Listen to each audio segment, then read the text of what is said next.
जय हिंद साथियों, स्वागत है आप सभी का शाइन वाईटी क्लासेस में।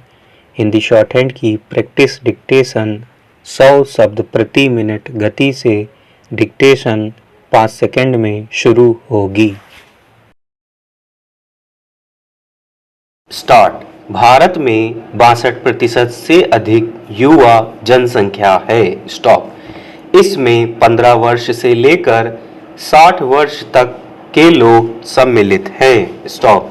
भारत में युवा कल्याण अति आवश्यक है। बढ़ती जनसंख्या के कारण युवाओं को बेरोजगारी, निरक्षरता आदि कठिनाइयों का सामना करना पड़ रहा है। स्टॉप।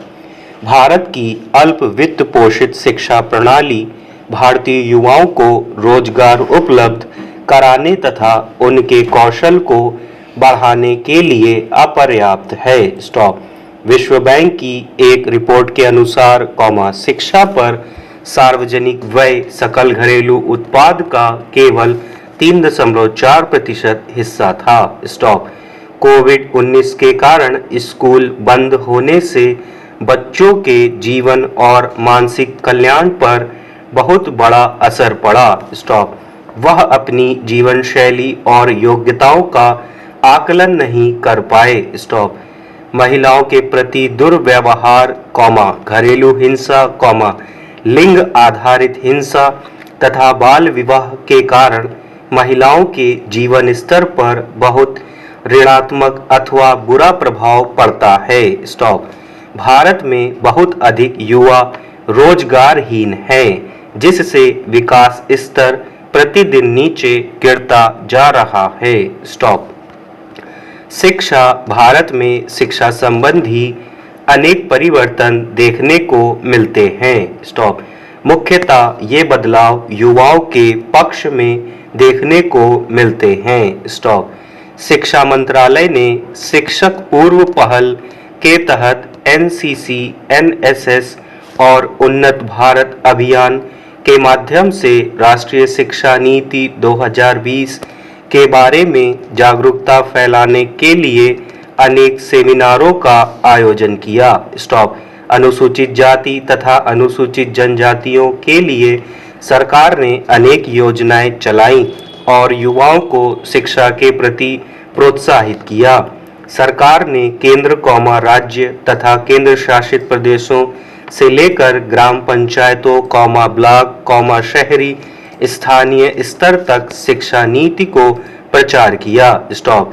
इसके अलावा किसी भी राष्ट्र का विकास पूरी तरह से मानव संसाधनों की गुणवत्ता पर निर्भर करता है। स्टॉप। गुणवत्ता शिक्षा के माध्यम से अच्छे मानव संसाधनों का विकास होता है। स्टॉप। शिक्षा मनुष्यों को सामाजिक, आर्थिक, आध्यात्मिक, सांस्कृतिक तथा नैतिक समस्याओं पर ध्यान देने के अवसर प्रदान करती है। स्टॉप। शिक्षा लोगों को उन्नत ज्ञान और कौशल का प्रसार करके विकास की ओर ले जाती है। स्टॉप। युवाओं में शिक्षा की गुणवत्ता का प्रचार करने तथा उनमें शिक्षा के प्रति जागरूकता के लिए शिक्षा नीति 2020 सरकार द्वारा लाई गई। स्टॉप। 21 सदी के समाज में ज्ञान को समाज के विकास के लिए एक शक्तिशाली उपकरण के रूप में देखा जा सकता है। स्टॉप। भारतीय पेशेवरों को दुनिया के सर्वश्रेष्ठ पेशेवरों में से एक जाना जाता है और दुनिया भर में इनकी मांग बहुत ज़्यादा है। स्टॉप। इसके द्वारा भारतीय शिक्षा प्रणाली की मौलिक शक्ति के रूप में देखा जा सकता है। स्टॉप।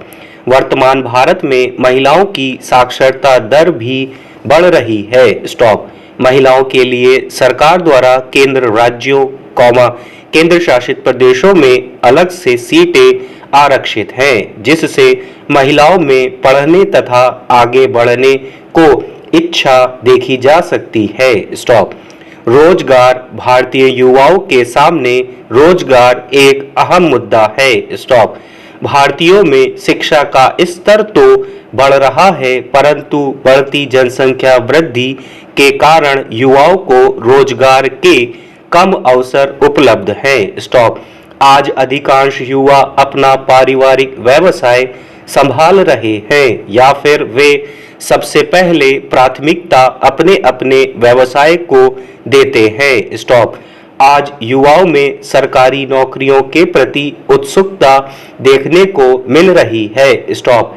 जितनी तीव्र गति से जनसंख्या में कमी आएगी उतनी ही तेजी से लोगों को रोजगार के अवसर उपलब्ध होंगे। स्टॉप।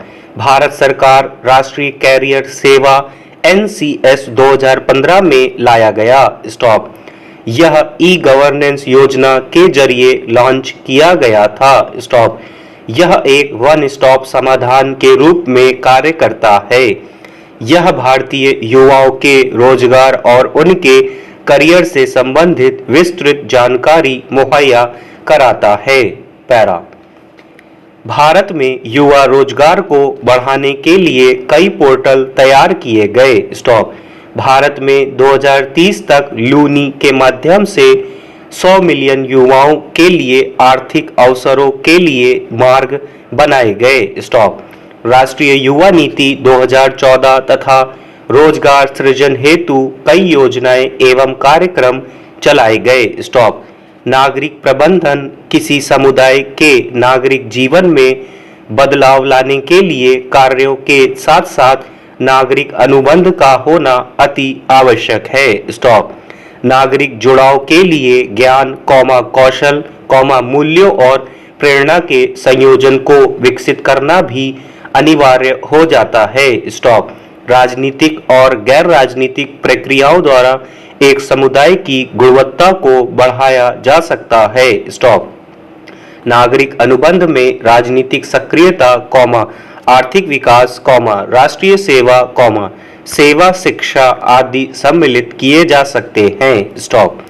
नागरिक अनुबंध गतिविधियों में भारतीय युवाओं की भागीदारी उन्हें वर्तमान घटनाओं के बारे में बेहतर जानकारी देने में मदद कर सकती है। स्टॉप। उदाहरण के लिए 2006 के राष्ट्रीय नागरिक और राजनीतिक स्वास्थ्य सर्वेक्षण के अनुसार लगभग 1/4 युवा जिन्होंने इस सर्वेक्षण में भाग नहीं लिया था को वर्तमान राजनीतिक मुद्दों के संबंध में अधिक जानकारी नहीं है और न ही वे इससे संबंधित मुद्दों के प्रश्नों का सही उत्तर दे पाएंगे। स्टॉप। अब कहा जा सकता है कि युवाओं के बीच नागरिक अनुबंध या जुड़ाव एक महत्वपूर्ण भूमिका निभाता है। स्टॉप। इससे युवा समुदाय के बीच बातचीत करना सीख जाते हैं। स्टॉप। और सक्रिय नागरिक बन पाते हैं। स्टॉप। उनके सामाजिक और राजनीतिक जीवन का विकास होता है। स्टॉप। जब कोई समुदाय प्रमुख रूप से राजनीतिक और भौगोलिक सीमाओं को पार कर एक स्थान से दूसरे स्थान पर जाता है तो उसे प्रव्रजन कहते हैं। स्टॉप। भारतीय युवाओं में बेरोजगारी, शिक्षा आदि के माध्यम से प्रव्रजन बढ़ता जा रहा है। स्टॉप। इसके अलावा भारतीयों में विवाह और व्यवसाय भी युवाओं के प्रव्रजन का कारण है। स्टॉप। आज अधिकतर लोग रोजगार की तलाश में गांवों से शहरों में जाते हैं और वहीं बस जाते हैं। स्टॉप। युवा आकर्षक जीवन शैली अपनाने के माध्यम से भी शहरों या महानगरों में बस जाते हैं। स्टॉप। इस माध्यम से प्रवास को स्थायी, अस्थायी और दैनिक कहा जा सकता है। स्टॉप। भारतीय युवा मजबूरी में या स्वैच्छिक रूप में प्रव्रजन करते हैं। वे अपने जीवन स्तर को ऊपर उठाने, उच्च शिक्षा प्राप्त करने, सामाजिक तथा आर्थिक कल्याण व किसी के प्रेम में पड़ जाने पर दूसरे देशों में विवाह आदि के माध्यम से भी प्रव्रजन करते हैं। स्टॉप। बेरोजगारी या रोजगार के कम अवसर, प्राकृतिक आपदाएं, राजनीतिक दबाव, शिक्षा व कौशल विकास के निम्न स्तरीय साधन, प्रदूषण का उच्च स्तर आदि कारणों से मनुष्य अपने ही देश में प्रव्रजन करता है। स्टॉप। रोजगार के बेहतर अवसर, शिक्षा, विकास, बेहतर सुविधाएं, अच्छा जीवन स्तर, सुरक्षा आदि के कारण मनुष्य अपने देश से दूसरे देशों में प्रव्रजन करता है। स्टॉप।